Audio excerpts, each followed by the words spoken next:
सभी दोस्तों को मेरा नमस्कार। यूट्यूब चैनल पर आप सबका स्वागत है। श्रीमद् भागवत महापुराण जो कि इस कलिकाल में इस भवसागर से पार होने का अचूक उपाय है। अक्षर सह में भगवान श्री कृष्ण का निवास है। तो श्रीमद् भागवत महापुराण के प्रथम स्कंध का 9वां, जिसमें कि युधिष्ठिर आदि का भीष्म जी के पास जाना और भगवान श्री कृष्ण की स्तुति करते हुए भीष्म जी का प्राण त्याग करने का वर्णन है। ओम नमो भगवते वासुदेवाय। ओम श्री परमात्मने नमः। ओम श्री परमात्मने नमः। ओम श्री परमात्मने नमः। श्रुतवाच इति भीतः प्रजाद्रोहात् सर्वधर्मविवित्सया ततो विनशनं प्रागात् यत्र देवव्रतोपतत् तदा ते भ्रातरः सर्वे सदश्वेह स्वर्णभूषिते अन्वगच्छन् रथेर्विप्रा व्यासधौम्यादयस्तथा भगवानपि विप्रर्षे रथेन स धनञ्जयः स तेरव्यरोचत नृपः कुबेर इव गुह्यकेः दृष्ट्वा निपतितं भूमौ दिव्यश्चोतमिवामरं प्रणेमोः पाण्डवा भीष्मं शानुगाशः चक्रिणा तत्र ब्रह्मर्षयः सर्वे देवर्षयश्च सत्तमा राजर्षयश्च तत्रासन् द्रष्टुं भरतपुङ्गवं पर्वतो नारदो धौम्यो भगवान् वादरायणः बृहदश्वो भरद्वाजः सशिष्यो रेणुकासुतः। सूची कहते हैं, इस प्रकार राजा युधिष्ठिर प्रजाद्रोह से भयभीत हो गए। फिर सब धर्मों का ज्ञान प्राप्त करने की इच्छा से उन्होंने कुरुक्षेत्र की यात्रा की, जहाँ भीष्म पितामह सरसैया पर पड़े हुए थे। शौनकादि ऋषियों उस समय उन सब भाइयों ने स्वर्ण जटित रथों पर, जिनमें अच्छे अच्छे घोड़े जुते हुए थे, सवार होकर अपने भाई युधिष्ठिर का अनुगमन किया। उनके साथ व्यास, धौम्य आदि ब्राह्मण भी थे। शौनक जी अर्जुन के साथ भगवान श्री कृष्ण भी रथ पर चढ़कर चले। उन सब भाइयों के साथ महाराज युधिष्ठिर की ऐसी शोभा हुई मानो यक्षों से घिरे हुए स्वयं कुबेर ही जा रहे हों। अपने अनुचरों और भगवान श्री कृष्ण के साथ वहां जाकर पांडवों ने देखा कि भीष्म पितामह स्वर्ग से गिरे हुए देवता के समान पृथ्वी पर पड़े हुए हैं। उन लोगों ने उन्हें प्रणाम किया। शौनक जी उसी समय भरतवंशियों के गौरव रूप भीष्म पितामह को देखने के लिए सभी ब्रह्मर्षि, देवर्षि और राजर्षि वहां आए। पर्वत, नारद, धौम्य, भगवान, व्यास, बृहदस्व, भरद्वाज शिष्यों के साथ परशुराम जी, वशिष्ठ, इंद्र, प्रमद, त्रित, गृत्समद, असित, कक्षीवान, गौतम, अत्रि, विश्वामित्र, सुदर्शन तथा और भी सुखदेव आदि शुद्ध हृदय महात्मागण एवं शिष्यों के सहित कश्यप, अंगिरा पुत्र बृहस्पति आदि मुनिगण भी वहाँ पधारे। भीष्म पितामह धर्म को और देश काल के विभाग को कहाँ किस समय क्या करना चाहिए इस बात को जानते थे। उन्होंने उन वरभागी ऋषियों को सम्मिलित हुआ देखकर उनका यथा योग्य सत्कार किया। वे भगवान श्री कृष्ण का प्रभाव भी जानते थे, अतः उन्होंने अपनी लीला से मनुष्य का वेश धारण करके वहाँ बैठे हुए तथा जगदीश्वर के रूप में हृदय में विराजमान भगवान श्री कृष्ण की बाहर तथा भीतर दोनों जगह पूजा की। पांडव बड़े विनय और प्रेम के साथ भीष्म पितामह के पास बैठ गए। उन्हें देखकर भीष्म पितामह की आंखें प्रेम के आंसुओं से भर गई। उन्होंने उनसे कहा, धर्मपुत्रों, हाय हाय, यह बड़े कष्ट और अन्याय की बात है कि तुम लोगों को ब्राह्मण धर्म और भगवान के आश्रित रहने पर भी इतने कष्ट के साथ जीना पड़ा, जिसके तुम कदापि योग्य नहीं थे। अतिरथी पांडु की मृत्यु के समय तुम्हारी अवस्था बहुत छोटी थी। उन दिनों तुम लोगों के लिए कुंती रानी को और साथ साथ तुम्हें भी बार बार बहुत से कष्ट झेलने पड़े। जिस प्रकार बादल वायु के वश में रहते हैं, वैसे ही लोकपालों के सहित सारा संसार काल भगवान के अधीन है। मैं समझता हूँ कि तुम लोगों के जीवन में ये जो अप्रिय घटनाएं घटित हुई है, वे सब उन्हीं की लीला है। नहीं तो जहाँ साक्षात धर्मपुत्र राजा युधिष्ठिर हो, गदाधारी भीमसेन और धनुर्धारी अर्जुन रक्षा का काम कर रहे हो, गांडीव धनुष हो और स्वयं श्री कृष्ण सुहृद हो, भला वहाँ भी विपत्ति की संभावना है। ये कालरूप श्री कृष्ण कब क्या करना चाहते हैं, इस बात को कभी कोई नहीं जानता। बड़े बड़े ज्ञानी भी इसे जानने की इच्छा करके मोहित हो जाते हैं। युधिष्ठिर, संसार की ये सब घटनाएं ईश्वर के इच्छा के अधीन है। उसी का अनुसरण करके तुम इस अनाथ प्रजा का पालन करो, क्योंकि अब तुम ही इसके स्वामी और इसे पालन करने में समर्थ हो। ये श्री कृष्ण साक्षात भगवान हैं। ये सबके आदि कारण और परम पुरुष नारायण हैं। अपनी माया से लोगों को मोहित करते हुए ये यदुवंशियों में छिपकर लीला कर रहे हैं। इनका प्रभाव अत्यंत गूढ़ एवं रहस्यमय है। युधिष्ठिर, उसे भगवान शंकर, देवर्षि नारद और स्वयं भगवान कपिल ही जानते हैं, जिन्हें तुम अपना ममेरा भाई, प्रिय मित्र और सबसे बड़ा हितु मानते हो, तथा जिन्हें तुमने प्रेमवश अपना मंत्री, दूत और सारथी तक बनाने में संकोच नहीं किया है। वे स्वयं परमात्मा हैं। इन सर्वात्मा, समदर्शी और द्वितीय, अहंकार रहित और निष्पाप परमात्मा में उन ऊंचे नीचे कार्यों के कारण कभी किसी प्रकार की विषमता नहीं होती।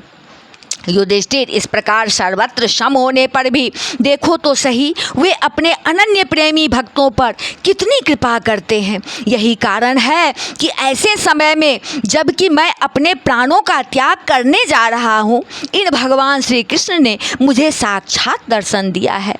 भगवत परायण योगी पुरुष भक्ति भाव से इनमें अपना मन लगाकर और वाणी से इनके नाम का कीर्तन करते हुए शरीर का त्याग करते हैं और कामनाओं से तथा कर्म के बंधन से छूट जाते हैं। वे ही देव भगवान अपने प्रसन्न हास्य और रक्त कमल के समान अरुण नेत्रों से उल्लसित मुख वाले चतुर्भुज रूप से, जिसका और लोगों को केवल ध्यान में दर्शन होता है, तब तक यहीं स्थित रहकर प्रतीक्षा करें, जब तक मैं इस शरीर का त्याग न कर दूं।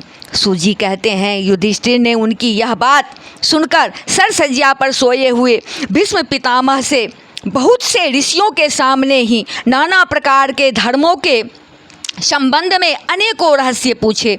तब तत्ववेत्ता भीष्म पितामह ने वर्ण और आश्रम के अनुसार पुरुष के स्वाभाविक धर्म और वैराग्य तथा राग के कारण विभिन्न रूप से बतलाए हुए निवृत्ति और प्रवृत्ति रूप द्विविध धर्म, दान धर्म, राजधर्म, मोक्ष धर्म, स्त्री धर्म और भगवत धर्म, इन सब का अलग अलग संक्षेप और विस्तार से वर्णन किया।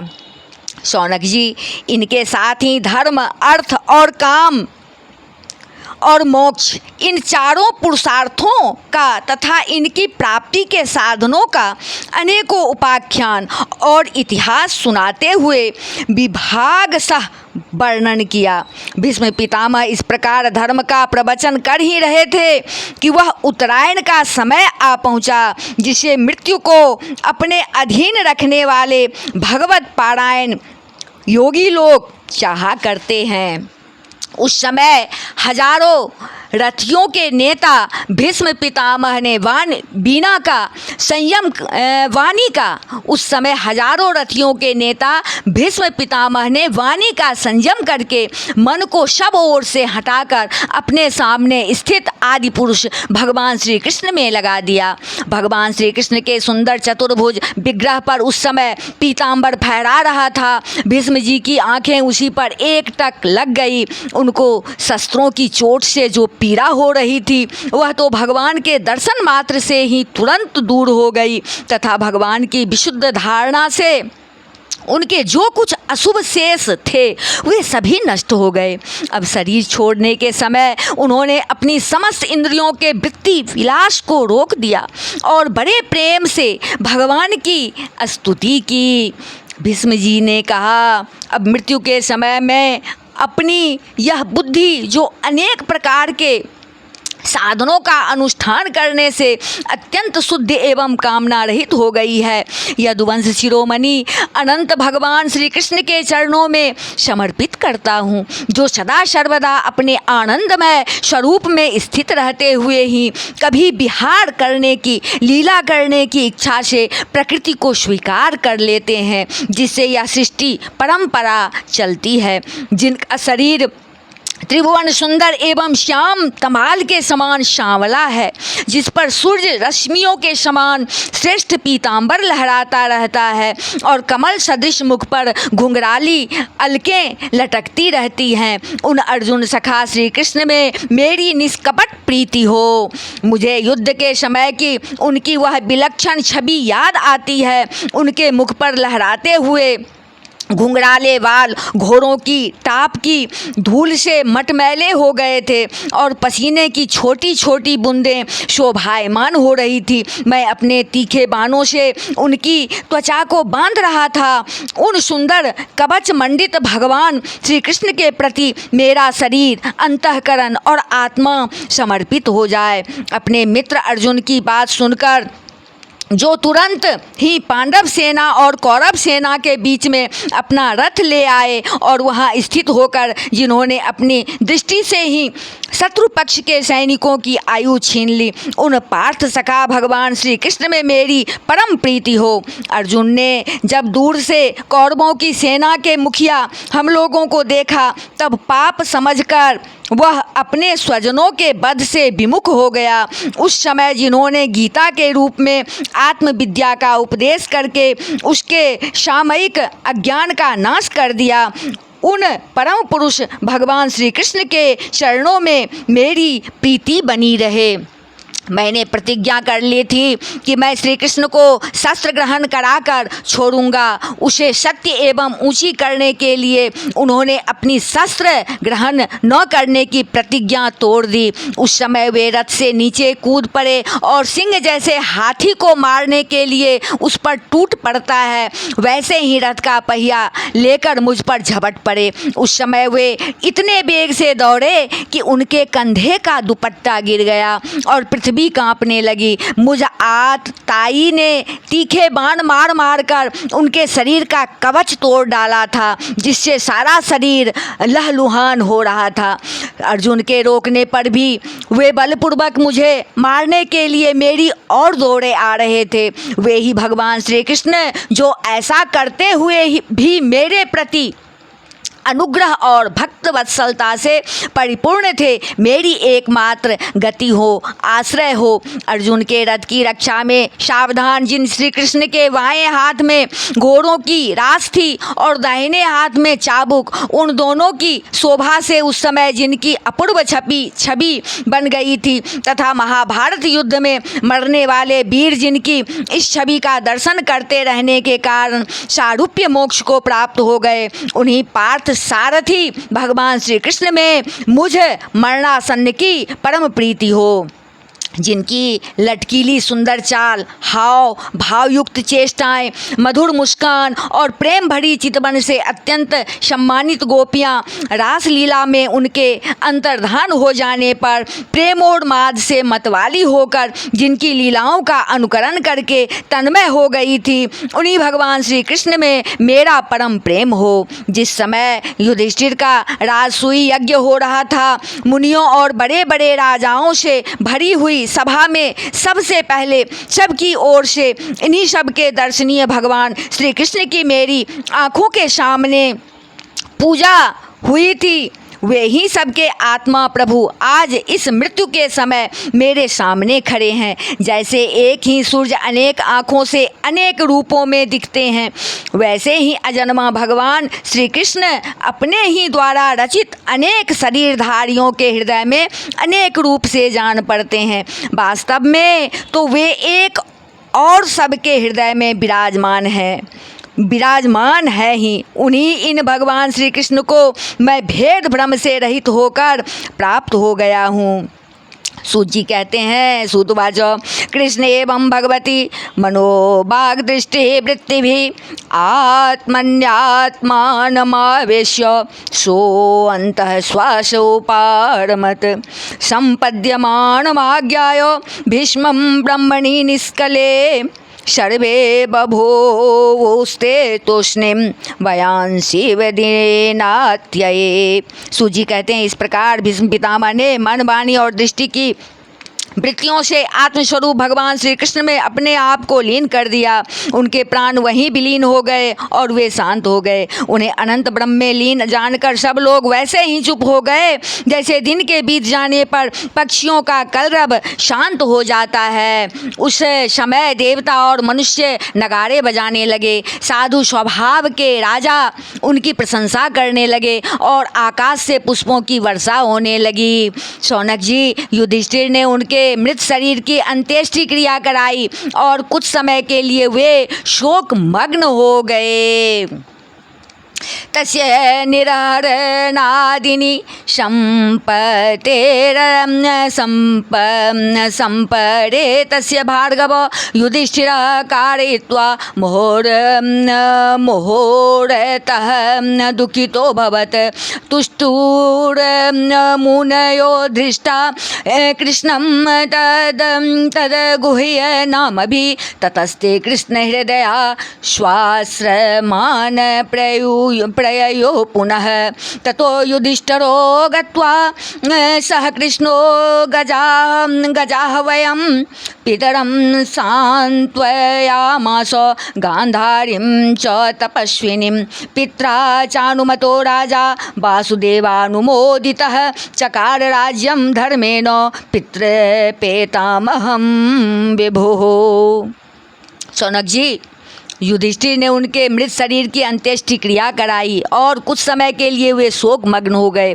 उस समय मुनियों ने बड़े आनंद से भगवान श्री कृष्ण की उनके रहस्यमय नाम ले लेकर स्तुति की। इसके पश्चात अपने हृदयों को श्री कृष्णमय बनाकर वे अपने अपने आश्रमों को लौट गए। तदंतर भगवान श्री कृष्ण के साथ युधिष्ठिर हस्तिनापुर चले आए और उन्होंने वहां अपने चाचा धृतराष्ट्र और तपस्विनी गांधारी को ढाढ़स बंधाया। फिर धृतराष्ट्र की आज्ञा और भगवान श्री कृष्ण की अनुमति से समर्थ राजा युधिष्ठिर अपने वंश परंपरागत साम्राज्य का धर्मपूर्वक शासन करने लगे।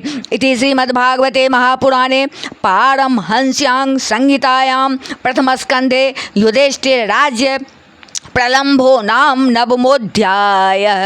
बोल वृंदावन बिहारी लाल की जय। जय जय श्री राधे।